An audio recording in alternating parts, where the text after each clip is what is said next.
স্বাগতম career booster একাডেমিতে। সরকারি চাকরিজীবীদের জন্য এখানে থাকছে নবম পে স্কেলের সর্বশেষ ও নির্ভরযোগ্য আপডেট।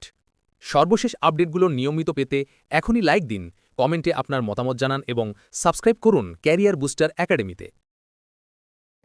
হাজার হাজার সরকারি চাকরিজীবী লোকলজ্জার ভয়ে রাতের অন্ধকারে সংসার চালাতে লড়াই করে যাচ্ছে।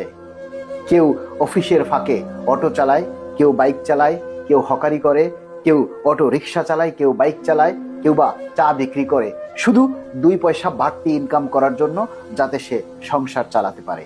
পরিবারের চাহিদা দিন দিন যেভাবে বাড়ছে, তার সাথে পাল্লা দিয়ে বাড়ছে দ্রব্যমূল্যের দাম। যেই দামের সাথে পেরে উঠছে না নিম্ন গ্রেডভুক্ত সরকারি কর্মচারীরা। নিম্ন বেতনভুক্ত বা নিম্ন গ্রেডভুক্ত কর্মচারীরা যারা রয়েছে, তারা অভাবের তাড়নায় বিভিন্ন দুর্নীতিতে জড়াচ্ছে, বিভিন্ন অপকর্মে জড়াচ্ছে।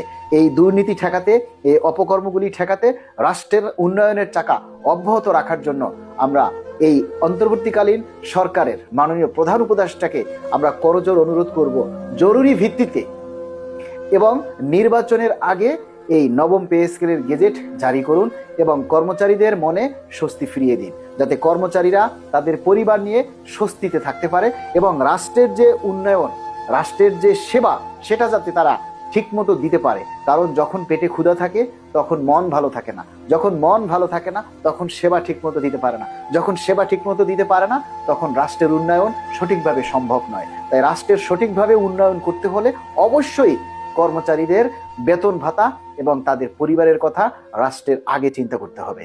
তাই আমরা জরুরি ভিত্তিতে এই নির্বাচনের আগেই যাতে নবম পে স্কেলের গেজেট জারি করে জনমনের স্বস্তি ফিরিয়ে দেওয়া হয়, সেজন্য আমরা মাননীয় প্রধান উপদেষ্টাকে আবারও করজোড় অনুরোধ করছি।